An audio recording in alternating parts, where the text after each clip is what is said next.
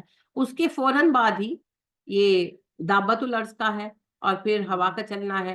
اس میں بہرحال تھوڑا اختلاف ہے، بعض کہتے ہیں دابت الارض پہلے آئے گا، بعض کہتے ہیں بعد میں آئے گا. اس اختلاف کی وجہ وہ ضعیف روایت ہے نا. اگر اس روایت کو صحیح مانا جائے کہ وہ ہر انسان سے خطاب کرے گا اور مہر لگائے گا اور مومنوں کا چہرہ کھل اٹھے گا اور کافروں کا تاریک ہو جائے گا، اگر یہ روایت صحیح ہے تو ایسی صورت میں پھر وہ پہلے آئے گا. لیکن چونکہ روایت ضعیف ہے تو اگر غلط ہے، دونوں چیزوں کے امکانات ہیں نا، کہ صحیح ضعیف کا مطلب بھی وہ ہوتا ہے کہ یا صحیح ہے یا غلط ہے، شبہ ہے. تو اگر وہ غلط ہے تو پھر بعد میں آئے گا دابت الارض. اللہ عالم ترتیب کی جو واقعات کی جو ترتیب ہے زمان کے اعتبار سے، اس میں تھوڑا اختلاف تو ہے، کیونکہ نبی صلی اللہ علیہ وسلم نے ترتیب میں واقعات نہیں بتائے. آپ تو ویسے ہی بتاتے تھے، یہ تو علماء نے غور و فکر کر کے ایک ترتیب دی ہے. ان میں چینج ہو سکتا ہے، کہیں بھی کوئی چینج ہو سکتا ہے. تو آپ صلی اللہ علیہ وآلہ وسلم کے بیان کے مطابق، آپ کے ارشادات کے مطابق، اس کی روشنی میں دابت الارض نکلے گا اور بات کرے گا، اور پھر اس کے بعد ہوا چلنے کا واقعہ پیش آئے گا، خوشبودار ہوا چلے گی اور اس سے مومن مر جائیں گے. تو اس سے پہلے ہی قرآن کے الفاظ اٹھائے جا چکے، ٹھیک ہے. پھر مسلمان سارے مر جائیں گے. کعبے کو نہیں اٹھایا جائے گا، اس کی ضرورت نہیں ہے، کیونکہ کعبہ آلریڈی ریپلیکا ہے. اصل کعبہ تو چوتھے آسمان تو بیت المعمور موجود ہے. ریاض الجنہ اٹھا لیا جائے گا، کمپلیکس نہیں اٹھایا جائے گا مسجد نبوی کا، وہ ٹوٹ پھوٹ جائے گا، وہ اس سے کوئی فرق نہیں پڑتا نا. صرف ریاض الجنہ جو نبی اکرم صلی اللہ علیہ وسلم کی قبر سے لے کر آپ صلی اللہ علیہ وسلم کی ممبر تک کی جگہ ہے، جو اصل مسجد نبوی ہے، اس کو آسمان پر اٹھا لیا جائے انشاءاللہ. اور جو ہے پھر اس کے بعد یہ شہر ویران ہو جائیں گے. جب مسلمان ہی نہیں رہیں گے تو کسی کو وہاں سے کیا لینا دینا. تو لہٰذا یہ شہر ویران ہو جائیں گے. خاص طور پر مدینہ کا خصوصیت سے آپ نے کہا، کیونکہ آپ کی وجہ سے آباد ہوا نا، تو وہ پھر بالکل ویران ہو جائے گا. قریش بھی ختم ہو جائے گا. نبی صلی اللہ علیہ وسلم نے یہ بھی کہا کہ قیامت کی نشانیوں میں سے قبیلہ قریش ختم ہو جائے گا. اور کوئی عورت گزرے گی کہے گی یہ جوتی فلاں قریشی کی تھی، کہ قریش مر جائیں گے نا، ختم ہو جائیں گے، تو وہ ان کی کوئی یادگار رہ جائے گی. تو لوگ بطور آثار کریمہ دیکھیں گے کہ یہ ایک قبیلہ قریش ہوتا تھا، یہ ان کی استعمال کی چیزیں ہیں. تو قریش بھی ختم ہو جائیں گے، مسلمان بھی ختم ہو جائیں گے، باقی صرف کفار رہ جائیں گے، مشرک رہ جائیں گے. تو پھر قیامت آئے گی، ٹھیک ہے. اس کے بعد قیامت میں کوئی زیادہ ٹائم نہیں لگے گا. پھر سورج مغرب سے طلوع ہوگا. تو مغرب سے طلوع ہونے کا جو ہے بیان سورہ انعام میں آیت نمبر 158 میں ہے کہ اللہ فرماتے ہیں کس بات کا انتظار کر رہے ہیں، سورج کے مغرب سے نکلنے کا. باقی آپ کو پتا ہے نبی صلی اللہ علیہ وسلم کی کئی احادیث ہے جس میں آپ نے فرمایا قیامت تب تک قائم نہ ہوگی جب تک سورج مغرب سے نکلتا ہوا نہ دیکھو. لہٰذا عبداللہ بن عمر کہتے ہیں کہ نبی صلی اللہ علیہ وسلم نے فرمایا قیامت کے آ جانے کی، یعنی اینڈ آف ٹائم کی سب سے پہلی نشانی یہ ہوگی کہ سورج مغرب سے طلوع ہوگا. ٹھیک ہے. اب یہ صحیح حدیث ہے. اور پھر اس میں آتا ہے چاش کے وقت زمین سے ایک جانور نکلے گا، اور ان میں سے پہلی نشانی کے فوراً بعد دوسری نمودار ہو جائے گی. اسی بنا پر ترتیب میں فرق ہے. میں نے آپ سے کہا نا، اس حدیث کے اگر صحیح مانا جائے، ویسے وہ ضعیف ہے، لیکن اگر صحیح مانا جائے تو دابت الارض کا ظہور پہلے ہوگا اور سورج بعد میں مغرب سے طلوع ہوگا. اور یہ حدیث صحیح ہے. اس میں کہا گیا کہ پہلے سورج مغرب سے طلوع ہوگا، چاش کے وقت مغرب جو ہے جانور نکلے گا. اسی بنا پر صرف اس بات میں اختلاف ہے کہ ترتیب کیا ہوگی واقعات کی. ہونے کی 3 واقعات آگے پیچھے ہیں. کون سے 3 واقعات؟ دابت الارض کا نکلنا، ہوا کا چلنا اور سورج کا مغرب سے نکلنا. دھواں تو وہ تو بیچ میں کہیں بھی سیٹ ہوگا نا. یہ 3 اہم واقعات ہیں جن کی بحث ہے، کیونکہ بالکل اینڈ آف ٹائم کے واقعات ہیں، بالکل اینڈ آف ٹائم کے. کہ اینڈ آف ٹائم میں یوں ہوگا کہ یا تو پہلے دابت الارض نکلے گا، پھر ہوا چلے گی اور مسلمان مر جائیں گے، اور پھر یہ جو 1-2 چھوٹے موٹے واقعات ہیں، کعبے کا توڑ دیا جانا وغیرہ، یعنی چند دن کے گیپ کے ساتھ سورج مغرب سے نکل آئے. یا پھر ایسا ہوگا کہ پہلے ہوا چلے گی اور مسلمان مر جائیں گے سارے، اس کے بعد یہ کعبہ وغیرہ ٹوٹے گا، سب کچھ ہوگا، اور پھر سورج نکلے گا اور دابت الارض نکلے گا، اور اس کے بعد اینڈ آف ٹائم۔ تو یہ دونوں میں سے کوئی ایک ترتیب ہوگی۔ جو دھواں ہے نا، دھواں یا تو اس سے مراد جو ہے یہ والی علامتیں ہیں، اور جو آخر والی علامت ہے جہاں تک میں سمجھ پاتی ہوں وہ یہ ہے کہ جب کائنات میں اینڈ آف ٹائم شروع ہوگا تو آگے ہی لگیں گی نا، تو کیسا دھواں ہوگا؟ تو وہ ایک ایسا دھواں پیدا ہوگا جو کوئی سہ نہیں پائے گا، ہے نا، جل رہی ہوگی بالکل۔ وہ جب اینڈ آف ٹائم میں سب کچھ تباہ ہونا شروع ہوگا تو دھواں آئے گا بہت بڑا۔ ابو ذر کہتے ہیں کہ نبی کریم صلی اللہ علیہ وسلم نے فرمایا تمہیں علم ہے کہ سورج کہاں جاتا ہے؟ میں نے عرض کیا اللہ اور اللہ کے رسول کے سوا کسی کو علم نہیں۔ آپ نے فرمایا یہ عرش کے نیچے پہنچ کر سجدہ کرتا ہے، پھر دوبارہ آنے کی اجازت چاہتا ہے، اسے اجازت دے دی جاتی ہے، اور وہ دن بھی قریب ہے جب یہ سجدہ کرے گا اس کا سجدہ قبول نہ ہوگا، اجازت چاہے گا اجازت نہ ملے گی، اسے کہا جائے گا جہاں سے آئے وہاں واپس چلا جا، چنانچہ سورج مغرب سے نکلے گا اور والشمس تجری لمستقر لها میں اسی بات کی طرف اشارہ ہے، آپ نے فرمایا۔ ٹھیک ہے، بخاری کی روایت ہے۔ ابو ہریرہ کہتے ہیں نبی اکرم صلی اللہ علیہ وسلم نے فرمایا جب تین اشیاء کا ظہور ہو جائے تو کسی نفس کا ایمان لانا اسے نفع نہ دے گا اور کسی کا خیر کا کام اس کے لیے باعث اجر نہ ہوگا، مغرب سے طلوع آفتاب، دھواں اور زمین کا جانا۔ ٹھیک ہے، تو میرا ذاتی خیال ہے، یعنی کہ علماء کی اس میں جو رائے ہے اور جو حدیثیں ہیں، میرا خیال یہ ہے کہ ہوا چلنے کے بعد، یعنی کہ دو ہی صورتیں ہیں، مومن سب مر جائیں گے، تو پھر یا تو ترتیب یوں ہوگی کہ سورج مغرب سے طلوع ہوگا جیسے اس حدیث میں کہا گیا، پھر دابت الارض نکلے گا، اور اس کے بعد پھر تباہی شروع ہوگی اور ایک عظیم دھواں آئے گا، اور یا پھر ترتیب یوں ہوگی کہ دابت الارض آئے گا، اس کے بعد مومن مر جائیں گے، اور پھر سورج مغرب سے نکلے گا اور اس کے بعد تباہی شروع ہوگی تو عظیم دھواں آئے گا۔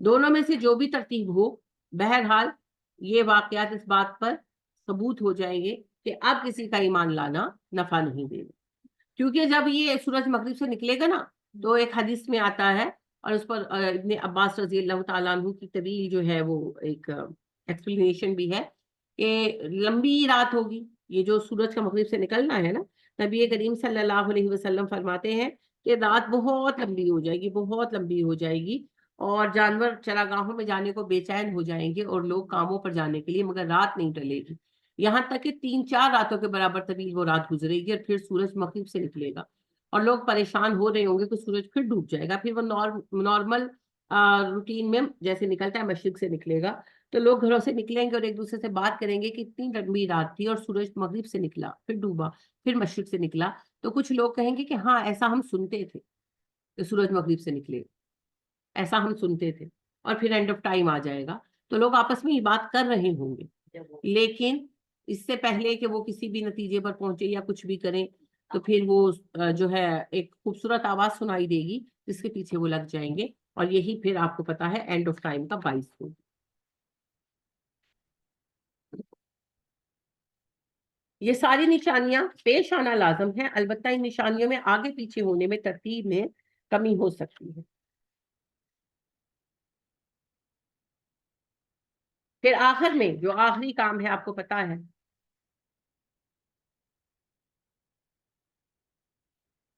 کہ ایک خوبصورت آواز آنی شروع ہوگی جو شروع میں بڑی دلکش ہوگی، اور لوگ اس کی مخرج ڈھونڈیں گے، ہر کسی کو پوری دنیا میں، پورے گلوب پر یہ آواز ایک جیسی سنائی دے رہی ہوگی، تو ہر جگہ پر جہاں بھی افراد موجود ہوں گے وہ اپنے ہی ارد گرد ڈھونڈیں گے کہ یہ آواز کہاں سے آ رہی ہے، اس کا سورس کیا ہے، مگر وہ سورس نہیں ملے گا، تو یہ ڈھونڈتے پھریں گے اور آواز تیز ہوتی جائے گی، یہ چند گھنٹوں کا سارا پھر کھیل ہے، تو پھر آواز اتنی بڑھ جائے گی کہ لوگ اس کے صدمے سے دل پھٹ جائیں گے، بے ہوش ہو جائیں گے، اور یعنی کہ کچھ مر جائیں گے، کچھ بے ہوش ہو جائیں گے، بات بھی پڑے گی، اپنی اتنی کیپیسٹی ہے نا، یعنی کہ بے ہوش ہو جائیں گے، دل پھٹ جائیں گے، مر جائیں گے، آواز بڑھتی جائے گی، آواز کی شدت سے جو گلوب ہے یہ اپنا توازن کھو دے گا، اور پھر سارے ستارے سیارے. آپ کو پتا ہے آواز میں بڑی پاور ہوتی ہے, بہت پاور ہوتی ہے. لہٰذا اگر آپ آواز کو ایک خاص حد سے اس کی ویلوسٹی بڑھا دیں تو اس سے اتنا زیادہ جو ہے ارتعاش پیدا ہوتا ہے اس کی لہروں سے کہ چیزیں گرنی شروع ہو جاتی ہیں. تو وہ اس قدر شدت اختیار کر لے گی آواز کہ اس کی وجہ سے ستارے سیارے آپس میں ٹکرا جائیں گے. اور یہ نظام اتنا مربوط ہے کہ ایک چیز اپنی جگہ چھوڑے گی تو پھر پیچھے سب کچھ ہی چھوڑے گا. تو ہر چیز اپنی جگہ چھوڑ دے گی, پوری یونیورس کولیپس ہو جائے گی, سب کچھ برباد ہو جائے گا, کچھ بھی باقی نہیں بچے گا. اور اس وقت جب یہ چیزیں ٹکرائیں گی, سب سے پہلے ہم اپنے سولر سسٹم کی بات کرتے ہیں نا کہ سولر سسٹم کے ساتھ جب آ کر چاند سورج ٹکرائیں گے تو آگ لگے گی. اس آگ کے نتیجے میں وہ عظیم الشان دھواں پیدا ہوگا. یہ میرا خیال. باقی اللہ عالم. تو پھر ہر طرف یہ پوری یونیورس جل کر راکھ ہو جائے گی, پوری یونیورس, اور سب کچھ ختم ہو جائے گا, سب کچھ. یہ اینڈ آف ٹائم ہے. اینڈ آف ٹائم کے بعد کا مرحلہ ہے حشر. ٹھیک ہے.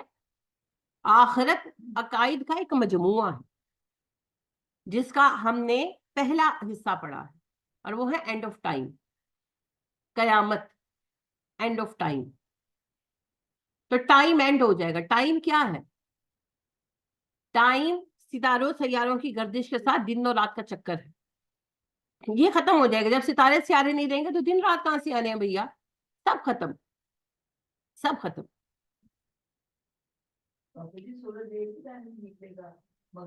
ایک ہی ٹائم, صرف ایک ٹائم, اور وہ بھی تھوڑی دیر کے لیے.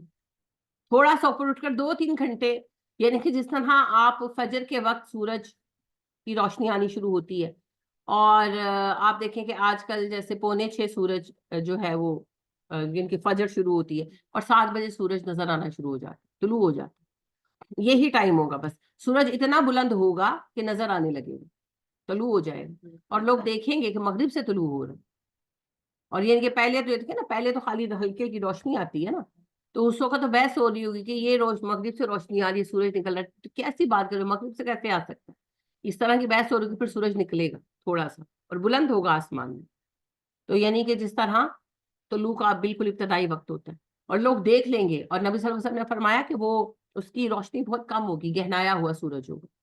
تو لوگ حیران پریشان دیکھ رہے ہوں گے کہ یہ سورج کدھر سے نکل رہا ہے, کیا ہو رہا ہے, اور بس سورج واپس ڈوب جائے. پھر وہ مشرق سے اپنی روٹین کے مطابق نکلے انشاءاللہ. تو یہ ہونا ہے. اور یاد رکھیں یہ اینڈ آف ٹائم ہے, اس کا اگلا مرحلہ ہے حشر.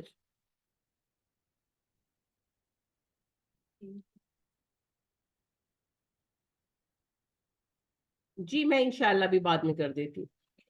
جی آپ بتائیے. بہن نے سوال کیا ہے کہ دعا شیئر کر دیں, تو دعا ابھی بعد میں گروپ میں شیئر کر دیتے. جی یہ میں نے کہیں پڑھا تھا کہ جب تک ممبروں پہ دجال کا ذکر ہوتا رہے گا تب تک یہ نہیں نکلے گا. یہ تب نکلے گا جب ذکر باطل ہو جائے گا. یعنی یہ بھی ایک علامت ہے.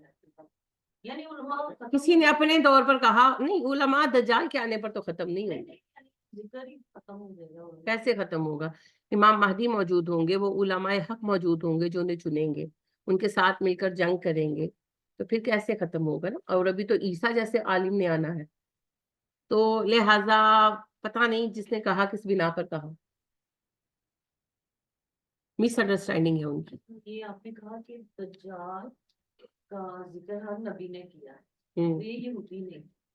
میرا اسی سے یہ اندازہ ہے, کیونکہ نبی صلی اللہ علیہ وسلم کی متواتر احادیث ہے کہ آدم علیہ السلام سے آج تک جتنے نبی آئے سب نے اپنی امتوں کو دجال سے ڈرایا, اور دجال کسی پر نہیں آیا. میں آخری نبی ہوں, تم آخری امت ہو, تو لا محالہ تمہارا ہی سامنا دجال سے ہوگا. یہ حدیث متواتر ہے. آپ نے کہا کہ پیدا یہودیوں میں ہوتا ہے, نہیں یہودیوں میں نہیں, یہودیوں میں نہیں. میں نے کہا کہ لوگ, بعض علماء نے یہ سوچا اور کہا, اندازہ لگایا کہ یہ یہودی مرد ہے, یعنی کہ یہ قول جو ہے مختلف کتابوں میں لکھا ہوا ملتا ہے, لیکن میں اس کو درست نہیں سمجھتی. نبی صلی اللہ علیہ وسلم نے نہیں کہا, لوگوں نے اپنے طور پر ایسٹیمیٹ کیا. یہ کویسچن مختلف لوگوں سے ظاہر کیا گیا علماء سے کہ دجال کی کوئی ڈیٹیلز, تو لوگوں نے اپنے طور پر ایسٹیمیٹ کیا. لیکن میں یہ سمجھتی ہوں کہ یہ یہودی نہیں ہے, کیونکہ یہودی تو آج سے دیکھیں نا 45,000 ایئرس پہلے آیا نا, کہ یعنی کہ 4500 سال پہلے, یہود کو اور ہمارا زمانہ ملا لے. یہودی قوم جو ہے اس کا تو آغاز یعقوب علیہ السلام سے ہو رہا ہے، لیکن یعقوب علیہ السلام کے بعد تو ہارڈلی 4000 نبی بنتے ہیں، ہارڈلی، اور نبی تو 1,24,000 سے بھی زائد ہیں شاید. تو نبی صلی اللہ علیہ وسلم نے بار بار کہا آدم سے مجھ تک ہر نبی نے اپنی امت کو اس فتنے سے آگاہ کیا، تو فتنہ موجود تھا تو آگاہ کیا نا. دوسری بات یہ ہے کہ اس کا ڈھیل ڈول بہت بڑا ہے. تو میرا ذاتی خیال یہ ہے کہ وہ آدم علیہ السلام کے بعد جو ابتدائی نسلیں تھیں، پہلی 2-4 جنریشنز، انہی میں سے کوئی ہے، اور اس کو اتنا علم دے کر اللہ نے ہماری آزمائش بنا کر اس کو قید کر دیا. وہ تب سے منتظر ہے اور آخر وقت میں آئے. بہت بڑا ہے. ہاں، نبی صلی اللہ علیہ وسلم نے کہا نا وہ سب سے بڑا فتنہ ہے اپنی جسامت اور اپنے قد و قامت کے اعتبار سے. غزوہ ہند ہوگا تو کالے جھنڈے والے کو لوگ آئیں گے مشرق کی طرف سے، تو کہتے ہیں کہ طالبان کا جھنڈا تھا. نہیں، وہ بڑی جو ہے جذباتی قسم کی بات ہے، کیونکہ کالے جھنڈے والے جو لوگ ہوں گے، نبی صلی اللہ علیہ وسلم نے امام مہدی اور ان کے ساتھیوں کے لیے کہا کہ ان کے جھنڈے کالے ہوں گے. تو امام مہدی تو ابھی تک دور دور تک نہیں ہے، تو کالے جھنڈے تو بڑے لوگوں کے رہے. عباسیوں کا جھنڈا بھی کالا رہا. نہیں، مشرق کی طرف سے لوگ نہیں آئیں گے. نبی صلی اللہ علیہ وسلم نے فرمایا کہ دجال مشرق کی طرف سے آئے گا اور اس کی مدد کرنے کے لیے اصفہان سے 70,000 یہودی آئیں گے. اور آپ صلی اللہ علیہ وسلم نے یہ کہا کہ امام مہدی کے ساتھ جو لشکر نکلیں گے وہ کالے جھنڈے لیے ہوئے نکلیں گے. ٹھیک ہے، تو امام مہدی جو ہوں گے ان کا فلیگ جو ہے وہ کالا ہوگا. تو کالا جھنڈا تاریخ میں کئی بار ویسے رہا ہے. کافی دفعہ کالے جھنڈے رہے ہیں. عباسیوں کا جھنڈا کالا تھا اور فاطمیوں کا جھنڈا بھی کالا تھا. عباسیوں کے جھنڈے پر پنجے کا نشان ہوتا تھا. وہ یہ علامت شیعوں والی نہیں تھی، وہ قوت کے لیے تھی. اللہ اکبر لکھا ہوتا تھا اور اس کے اوپر جو ہے نا وہ ایسے ہاتھ کا نشان ہوتا تھا. اور جو ہے فاطمی، ان کا کالا جھنڈا تھا، اس پر لا الہ الا اللہ لکھا ہوا ہوتا تھا سفید. رہے ہیں اور بھی مختلف گروہوں کے جھنڈے کالے رہے ہیں. تو طالبان کے بھی کالے رہے ہیں، لیکن طالبان جب تک امام مہدی نہیں آ جائیں گے، امام مہدی کے ساتھ والے کہاں سے آ جائیں گے؟ یہ اصل میں نا اس وقت جذباتیت تھی. انہوں نے ابھی آپ دیکھیں طالبان ابھی بہت سارے کام اچھے بھی کر رہے ہیں مگر بہت ساری غلطیاں بھی کر رہے ہیں. کون سا انہوں نے عالم اسلام میں جو ہے وہ چینج برپا کر دیا؟ وہ اصل میں اس وقت نا کافی جذباتی بات تھی. یہاں تک کہ اسرار صاحب نے تو یہاں تک کہہ دیا تھا کہ یہ فلسطین کو بھی آزاد کرا لیں گے. تو وہ اس وقت کی ایک سچویشن تھی، رائے تھی. حدیث ہے کنفرم کہ نہیں کہ پوری دنیا میں ایمان ختم بھی ہو جائے تو مشرق کے اندر پٹھانوں کے دلوں میں تمہیں ایمان ہے. نہیں، ایسی کوئی حدیث. یہ بھی بڑی سنی ہے کہ ایمان پٹھانوں کے دلوں. استغفر اللہ. نبی صلی اللہ علیہ وسلم تو پٹھان ریس سے بھی واقف نہیں تھے. نہیں، ایسا کچھ بھی نہیں، کچھ بھی نہیں ہے. نبی صلی اللہ علیہ وسلم نے یہ کہا ہے کہ آخر زمانے میں ایمان مدینے میں سمٹ آئے گا، اس طرح جس طرح سانپ اپنے بل میں سمٹ آتا ہے. مشرق میں کوئی ایسی بات نہیں. مشرق میں دجال ضرور قید ہے، باقی مشرق میں ایسا کچھ نہیں ہے. مدینہ حرمین مرکز ہے. خیر آخر تک ایمان حرمین میں رہے.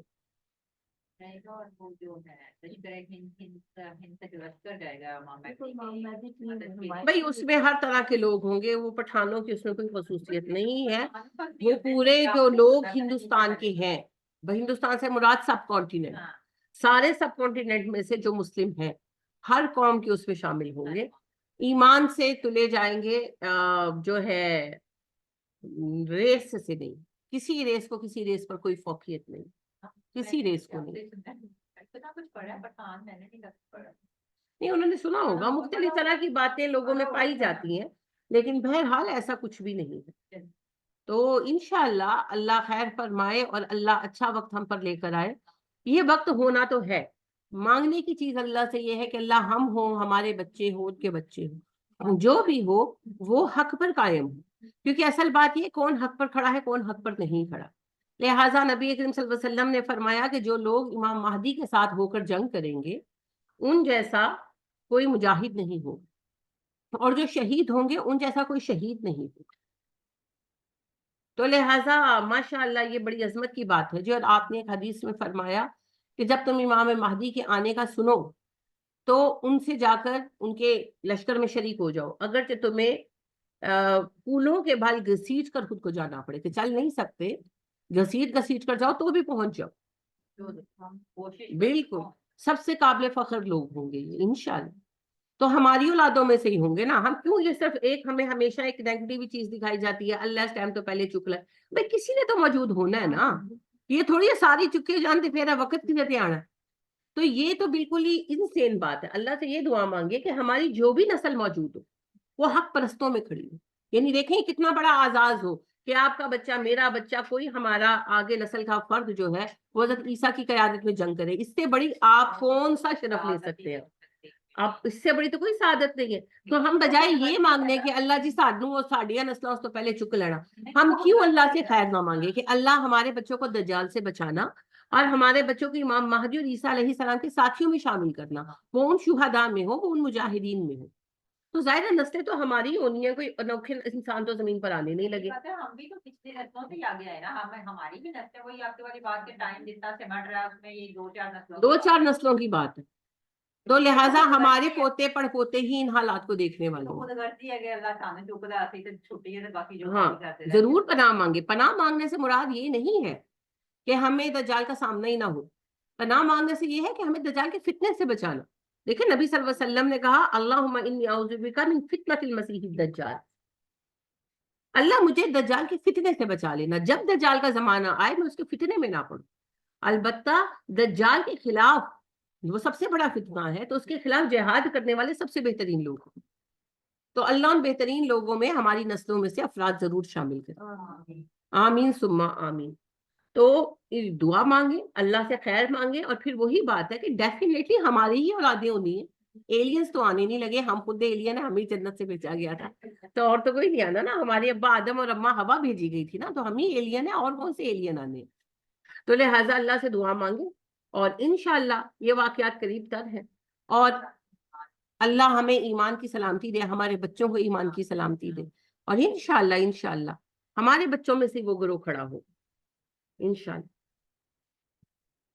تو اللہ خیر فرمائیں. آج علامات قیامت مکمل ہو گئی، اور یاد رکھیں قیامت سے مراد کیا ہے؟ And of time. بعد سے بعد الموت اس کا اگلا پڑاؤ ہے. بعد سے بعد الموت یعنی کہ حشر. تو وہ جو حشر کا معاملہ ہے وہ الگ ہے انشاءاللہ. اللہ ہم پر خیر کرے اور ہمیں ان چیزوں کو سمجھنے کی توفیق دے.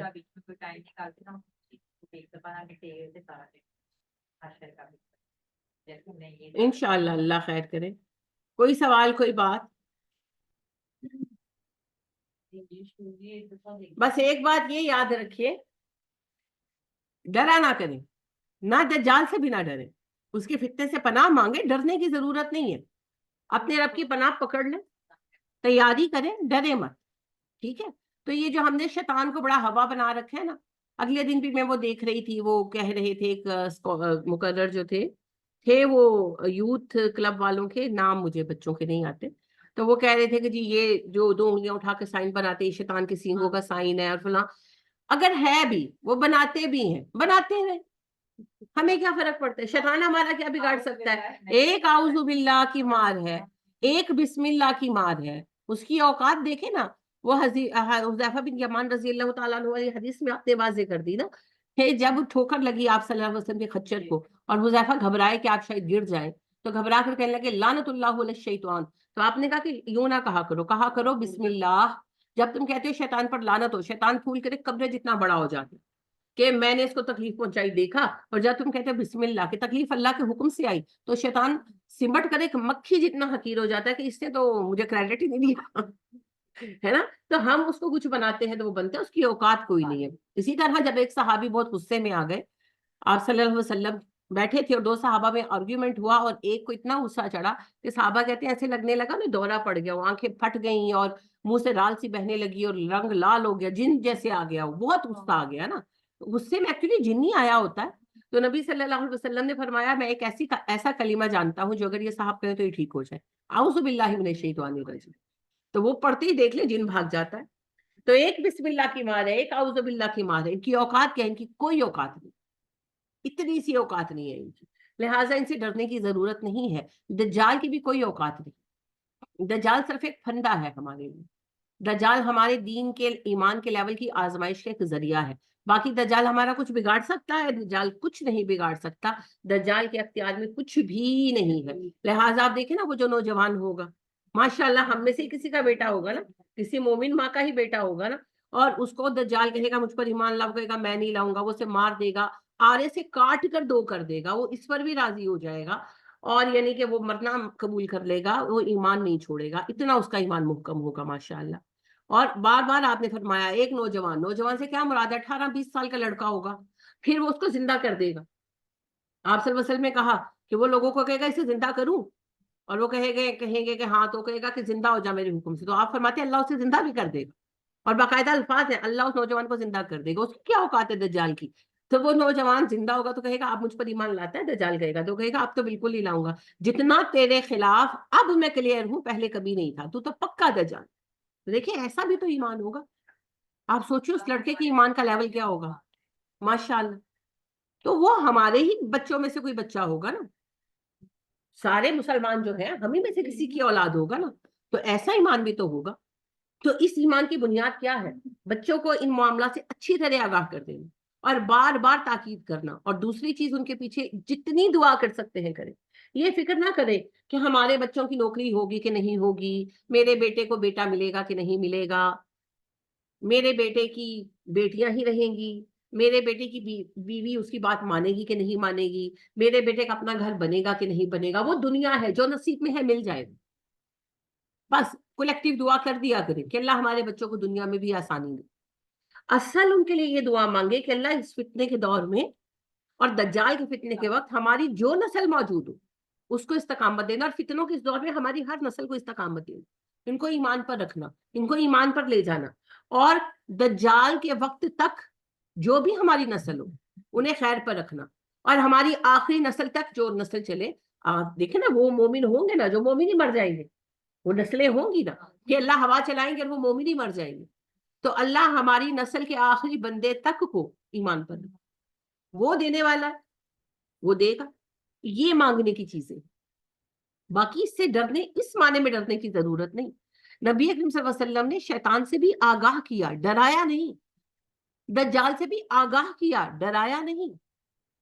لہٰذا ان سے ہوشیار رہنا ہے، ڈرنا نہیں. جی انگلش مووی دیکھی تھی 2012 2012. ہاں جی قیامت آ جائے گی. ہاں جی دیکھ کے نا مکمل عکاسی تو نہیں ہے لیکن بڑی دہشت ہے. پورے کے پورے شہر ایسے الٹ کے آ رہے ہیں اور وہ 3 کشتیاں بناتے ہیں بچنے کے لیے. اس میں بھی بڑا نا دیکھ کے آتے ہیں کہ واقعی ایسے ہی ہے. ہاں جی اس وقت کسی کی کوئی کشتی نہیں بنی، اتنا موقع ہی نہیں مل رہا. دیکھتے دیکھتے دنیا تباہ ہو جانی ہے. 2012 جو ہے نا یہ مایا تہذیب کے کیلنڈر پر بیس تھی. مایا تہذیب جو ہے جنوبی امریکہ کی قوم ہے اور بڑی ترقی یافتہ، اور ان کے اگر آپ دیکھیں نا کھنڈرات اور ان کے جو عبادت گاہیں وغیرہ ہیں تو وہ بڑی عظیم الشان ہے، مصریوں سے بھی زیادہ عظیم الشان ہے. اور وہاں پر بھی وہی کوشچن ہے کہ یہ بنائے کیسے گئے ہیں. بہرحال یہ لوگ سورج کے پجاری تھے، اجرام فلکی کو پوچھتے تھے، سب سے بڑا خدا سورج کو بنا رکھا تھا، مشرک تھے. تو ان کی جو عبادت گاہیں ہیں وہ 1000 سیڑھی بلند ہے، اور بڑے چوڑے چوڑے بڑے پلیٹ فارم ہیں، بڑے بڑے پتھروں سے بنائے گئے ہیں. تو ان پر قربانیاں دیتے تھے، سو سو فورتھ. بڑے پڑھے لکھے اس وقت کے بڑے جو ہیں وہ پروگریسو لوگ تھے. تو ان کا کیلنڈر جو تھا وہ 2012 میں ختم ہو جاتا ہے. تو انہوں نے یہ بات بنا لی کہ 2012 میں قیامت آ جائے گی. ہاں جی تو بس اس وجہ سے یہ ہیئر سے اتنا مشہور ہوا، اتنا مشہور ہوا کہ پھر 2012 فلم بھی آ گئی. تو بہرحال جی جب قیامت آئے گی تو وہ اس سے بہت بڑا واقعہ ہے، وہ اتنا بڑا واقعہ ہے، اتنا بڑا واقعہ ہے کہ اس کی عظمت کا احساس کرنا بھی ہمارے لیے پاسبل نہیں.